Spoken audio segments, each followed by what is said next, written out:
ఒక అడవిలో ఒక పెద్ద రావి చెట్టు ఉండేది. ఆ చెట్టుపై ఎన్నో కాకులు గూళ్ళు కట్టుకొని తమ తమ చిన్ని చిన్ని పిల్లలతో జీవిస్తూ ఉండేవి. వాటితో పాటు ఒక ముసలి గద్ద కూడా ఉండేది.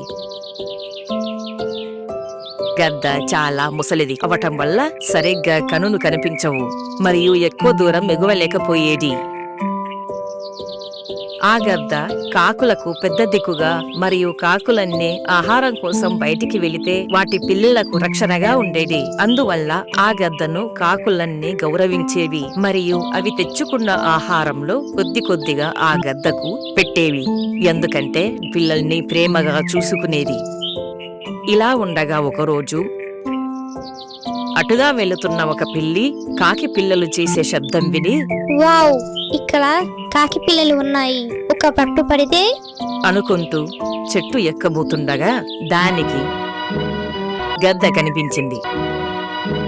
అమ్మో, ఇంకా నయం, నేను తొందరపడి చెట్టు ఎక్కి ఉంటే నా ప్రాణాలు పోయేవి.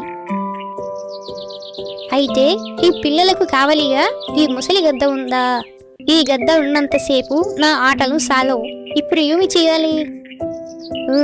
ముందుగా ఈ ముసలి గద్దతో ఏదో ఒకటి చెప్పి స్నేహం చేస్తా, తరువాత ఈ కాకి పిల్లల సంగతి చూస్తా అనుకుని తిరిగి వెనుకకు వెళుతుంది.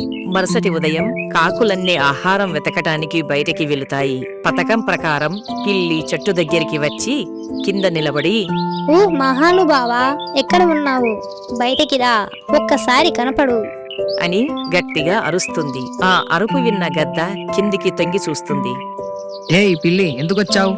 ఇక్కడ నీకేం పని? మర్యాదగా వచ్చిన దారినే వెళ్ళు, లేదంటే తెలుసుగా నా సంగతి. మహానుభావా, అలా కోపం వద్దు. సహాయం కోసం వచ్చిన వారిని ఇలా వెళ్ళగొట్టడం న్యాయమా? మా నాన్నగారు మీ గురించి ఎంతో గొప్పగా చెప్పి నేను మీలాగే సన్మార్గంలో నడవాలని ఇక్కడికి పంపాడు. నేను ఎంతో ఆశతో వచ్చాను. మీతో కొన్ని రోజులు గడిపితే చాలు, నా జీవితం ధన్యమవుతుంది. దయచేసి కొన్ని రోజులు నన్ను ఇక్కడే మీతో పాటే ఉండనియండి. ఎంతో ఆశతో వచ్చాను. మీ ఉపదేశాలే వింటే నా జీవితం ధన్యమవుతుంది. పొగడతలకు పొంగిపోయిన గద్ద, కానీ నీవు ఇక్కడ ఉండటం ఇక్కడి కాకులకు ఇష్టం ఉండదు, ఎందుకంటే వాటికి చిన్న చిన్న పిల్లలు ఉన్నాయి. లేదు మహానుభావా, నా వల్ల వాటికి ఎటువంటి ఇబ్బంది ఉండదు. ఉదయాన్నే కాకులన్నీ వెళ్ళిపోయాక వస్తాను. మరలా అవి తిరిగి గూటికి రాకముందే వెళతాను. దయచేసి ఒప్పుకోండి. సరే, జాగ్రత్త. ప్లాన్ ప్రకారం కాకులన్నీ వెళ్ళిపోయాక పిల్లి గద్ద దగ్గరికి వచ్చి గద్దకు మాయమాటలు చెప్పేది. సమయం చూసి మెల్లగా రోజుకు ఒక కాకి పిల్లని పట్టుకొని వెళ్ళి తినేది. ఎముకలన్నీ గద్ద గూటి దగ్గర వేసేది.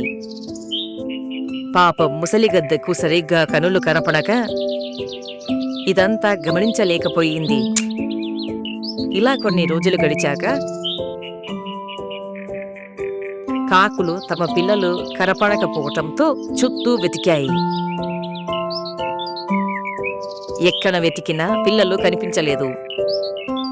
చివరకు గద్ద గూటి దగ్గర్లో పిల్లల ఎముకలు కనిపించాయి. గద్ద తమ పిల్లల్ని తిని ఉంటుందని అనుమానంతో కాకులన్నీ గద్దపై దాడి చేస్తాయి. పాపం గద్ద చనిపోతుంది. ఈ గొడవను గమనిస్తున్న పిల్లి, అమ్మో, ఇక్కడుంటే చాలా ప్రమాదం అని అక్కడ నుండి పారిపోతూ ఉండగా అటువైపు శబ్దం విని కాకులన్నీ ఒక్కసారిగా అటు చూశాయి. పాపం, మనం తొందరపడ్డాం. ఈ పని గద్ద చేసి ఉండకపోవచ్చు. అదిగో ఆ పిల్లి పని అయి ఉంటుంది. పదండి, దాని పని పడదాం అంటూ కాకులన్నీ పిల్లిని కాళ్ళతో రక్కి చంపేస్తాయి. తొందరపడి నిర్ణయం తీసుకోవద్దు.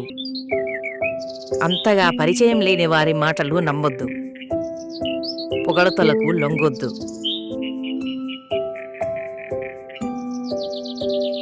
మరిన్ని కథల కోసము సబ్స్క్రైబ్ బటన్ నొక్కండి. లైక్ చేయండి, బెల్ బటన్ నొక్కండి.